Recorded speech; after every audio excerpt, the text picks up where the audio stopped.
Hey, yeah, welcome to chat with Madam Whip Ass, Madam Broken Hearted Ass. My heart has just been so heavy and broken. Mm. You know, Reiner has been a part of my life ever since I was a little girl.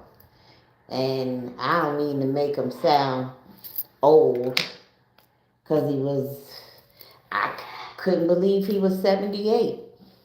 But, when All in the Family came on in the early 70s, and I was born in 67, and as a little black girl growing up in New York in that era, you understood things, or a smither of the world, a little bit, when it came to race.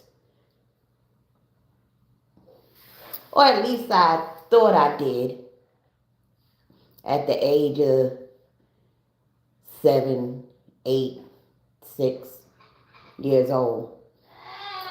And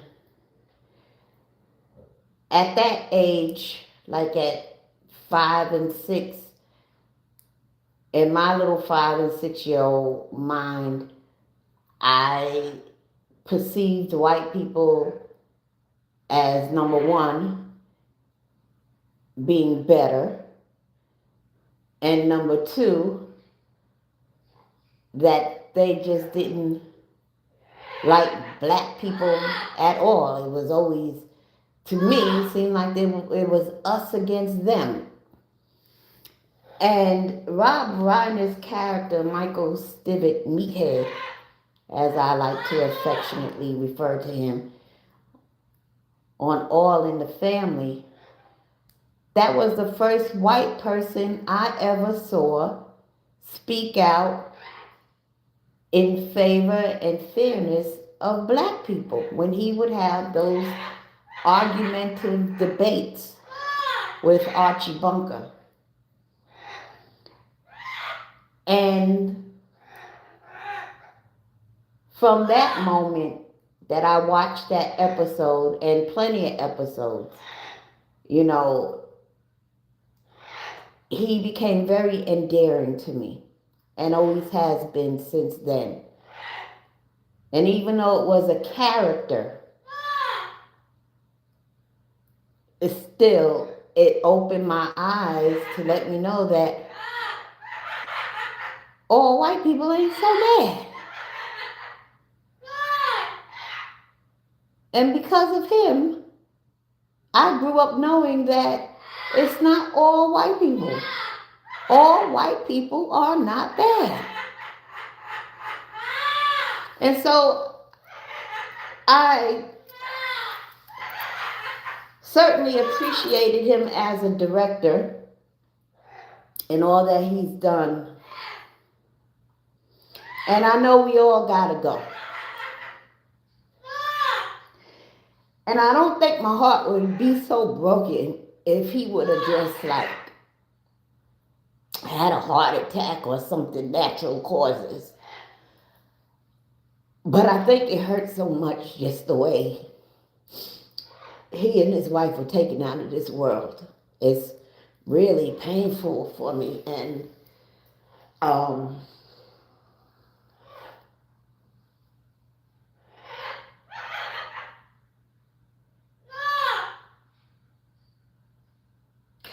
I've come across a lot of disgusting parents. A lot. And they still alive and kicking. I've come across parents that did their children any old kind of way. Didn't give a damn if they was going to eat tomorrow. Didn't give a damn whether or not they went to school. Didn't give a damn who they were staying with. Didn't call for birthdays. Nothing. And yet they still here.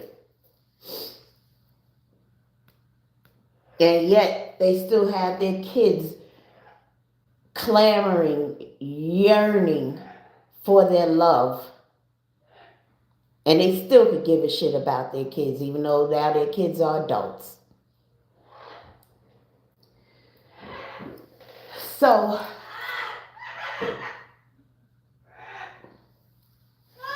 as you know,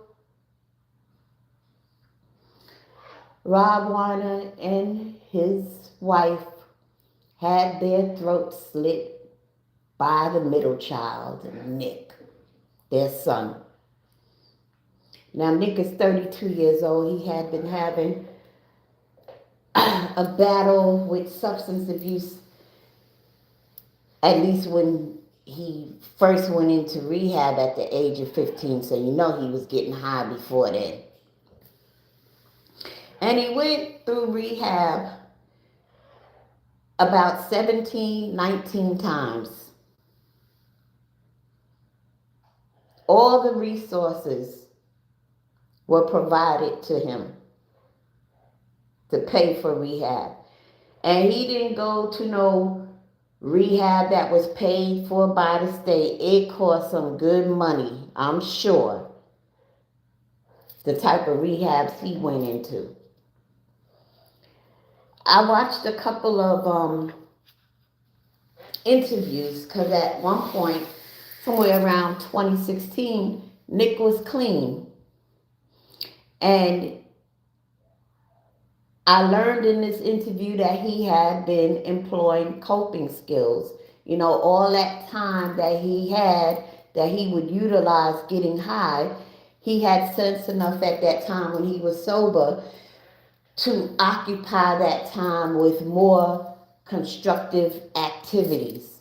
You know, whether it was going to a gym or, you know, chilling with friends and family, or even what this interview was about.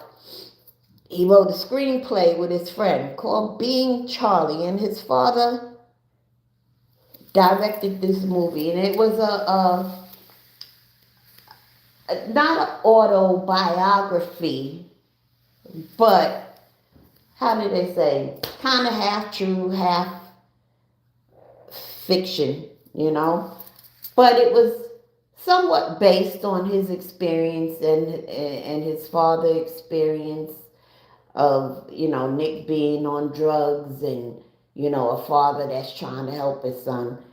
And I thought that was a wonderful thing that the two of them did, you know. What a blessing to be able to write a screenplay and just have it pushed through 1, 2, 3 because your father's a famous director. And he says, come on, son, we're going to do this together. It takes a year or so. You know, it might take a year or two. Shoot, some people have been working on screenplays for 5 years already. But, you know, even to do this movie, I think it took them over a year. And in this interview, you know, they talked about what they went through with each other during Nick's addiction. And as Rob said, you know, him and his wife, they were doing anything that, you know, was suggested by therapists. And he said, you know, some things, when I look back now, I should have just went with my own gut, my own intuition, and done things my way. But one of the things he was touching on was the concept of tough love. And see, when Nick was going through his addiction and his parents were dealing with therapists trying to seek advice and direction and things like that, you know, they were saying you got to practice tough love. And when you practice tough love with a family member who has an addiction, a lot of times they'll end up homeless, they'll end up in jail, God forbid. that they end up, 6 feet under. But they practice that tough love. And in this particular interview where Rob was saying, well, maybe that wasn't the right thing to do, that tough love part. And so Nick was asked, well, how do you feel about that? And Nick said, well, obviously it worked because I'm here. I'm sober. I'm here. I'm doing something constructive. So it worked. I think Rob and his wife, number one, they clearly had strong family values. Number two, they clearly loved their children. Number three, they clearly loved Nick. And I think they got to the point, at least for Rob, that tough love or employing tough love or executing tough love when dealing with an addicted child was not the answer. I think Rob and Michelle thought that they could love the addiction out of him somewhat. I think they felt, hey, we practice this tough love with him, he'll end up homeless. They're setting homeless people on fire. We want Nick safe. We love him that much. So he can stay in the guest house. He'll always be able to eat. All his basic needs will be provided for. As opposed to exercising tough love, Nick will have to respect and honor and desire fulfilling his basic needs on his own. And what that means is that he'll have to give up the drugs. And that's a hell of a battle. Do I get high or do I take care of my basic needs? And most of the time, they choose to get high. And they'll keep choosing to get high as opposed to satisfying their basic needs until they get to the point, hopefully their rock bottom is not death like Whitney Houston, but hopefully when they hit rock bottom, they say, I can't do this no more. I want something better. I deserve something better. I need something better.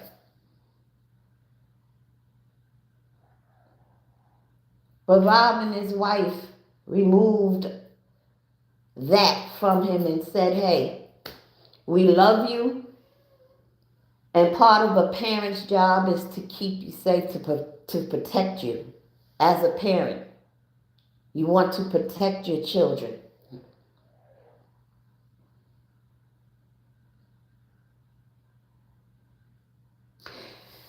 I think we need to take examples from animals when it comes to raising children sometimes.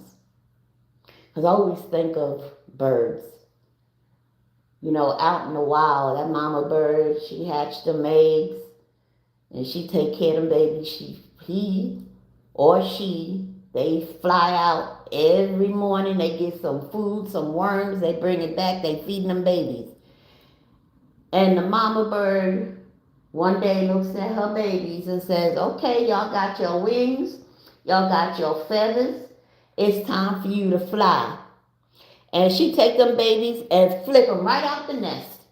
If they fly, they fly. And if they don't, they don't. But you ain't going to sit up under me. You're going to fly, baby. And you're going to fly and you're going to learn how to get your own food and take care of yourself. And that's what we have to do with our kids, especially when we're dealing with an addiction. And I know it's tough and it's hard. But they got to learn to make good choices and the right choices on their own. And I don't mean to sound insensitive. And I know it's tough, but at some point, especially when they become an adult, they're no longer your children to protect to the point where you handicap them. They've got to employ all the values that you taught them. They've got to be able to stand up on their own 2 feet as young men and young women to hold it down for themselves.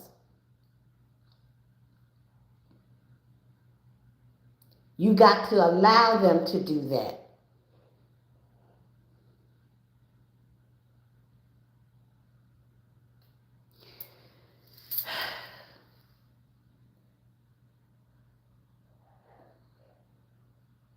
What worked was the tough love.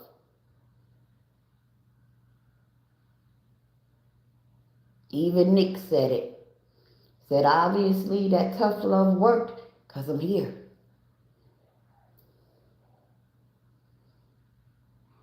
I wish they would have kept executing that tough love.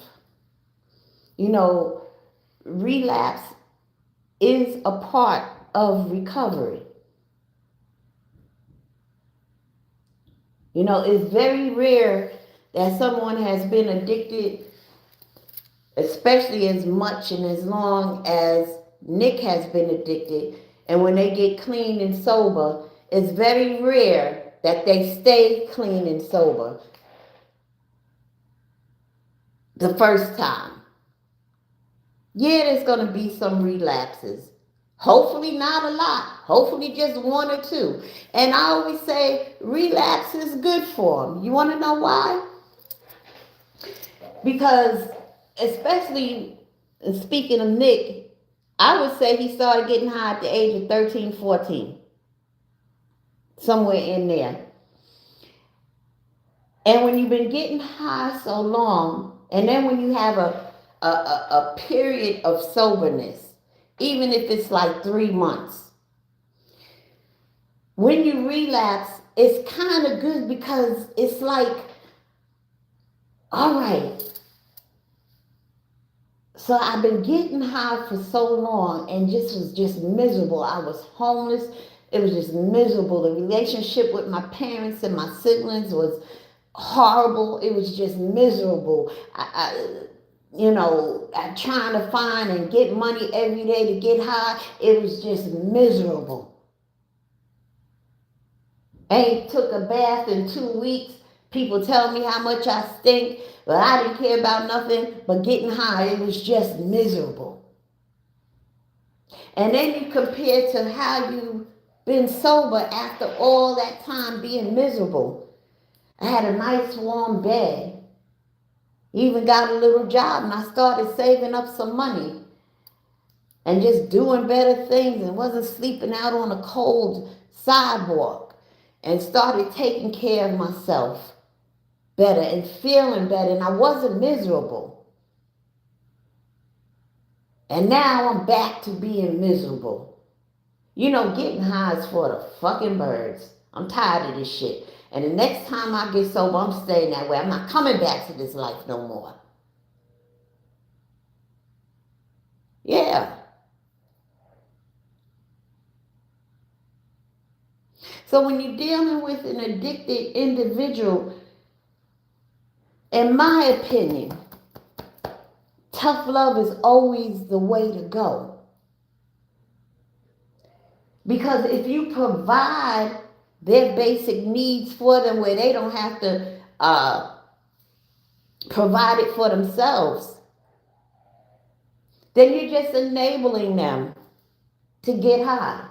You're not allowing them to utilize time that they utilize to get high. They could be utilizing that time, I don't know, with a job so that they can provide their own basic needs.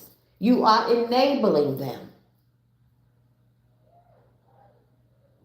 You love addiction out of an individual with tough love, not enabling love. That's what destroys them. When you assist them subconsciously, unknowingly, to continue to get high.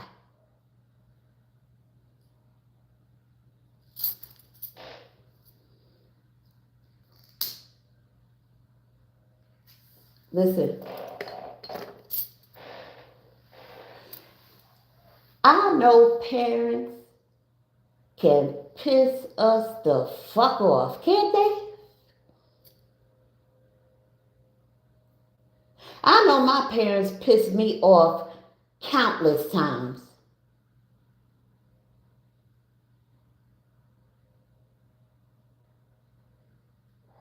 And it never crossed my mind to slit their throat.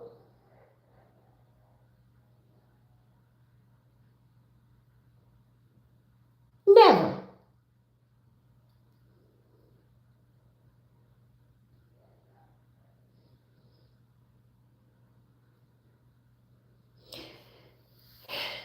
Nick was the middle child. They say the middle child usually is the problem child because they just, their needs get overlooked. It's like, they say parents, they focus so much on the oldest one and the youngest one, and the one in the middle is just like, huh? What about me? Don't I exist? Do you see me?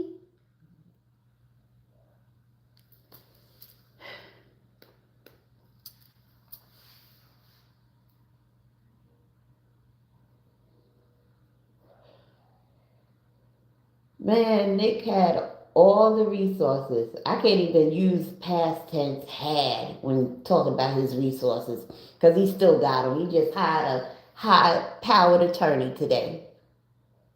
That's going to cost millions.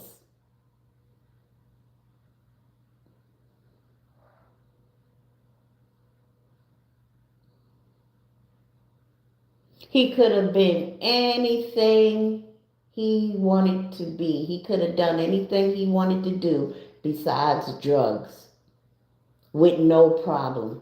Could have went to any university, anything. He could have just spent his days writing screenplays and pumping out films.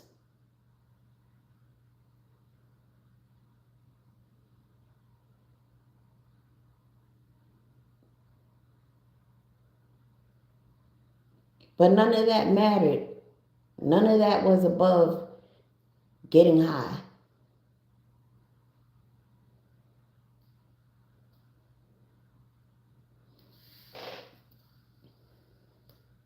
If this doesn't teach us anything, it should teach us that when we dealing with substance abuse in our family, that substance abuser got to go. They're unpredictable. You don't know what the hell they're going to do.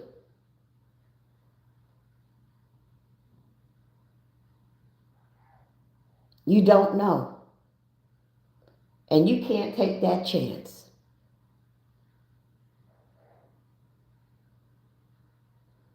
Oh, people with drug addictions, they know not to come around mad or whip ass.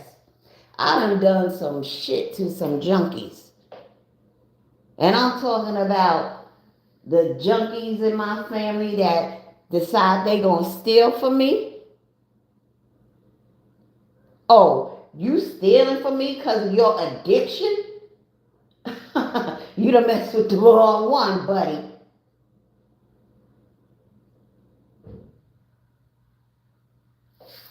Mm-mm. I chase them fools away from me quick.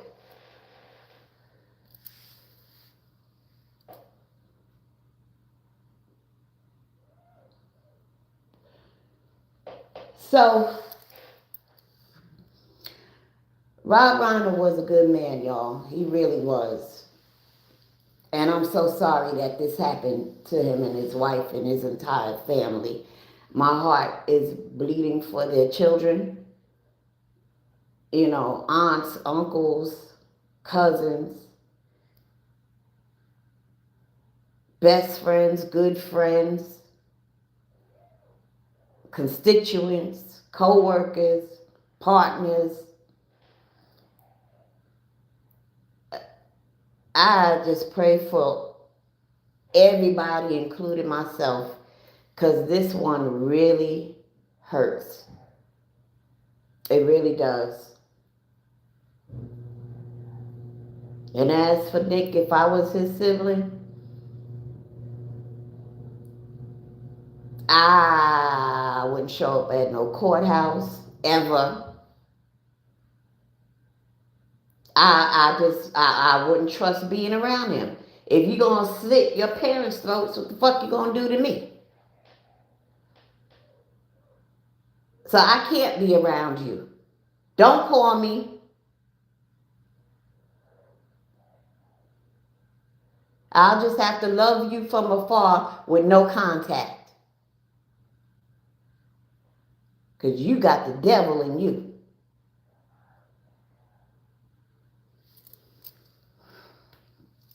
Anyway, rest in peace, Mr. Rob Reiner and Mrs.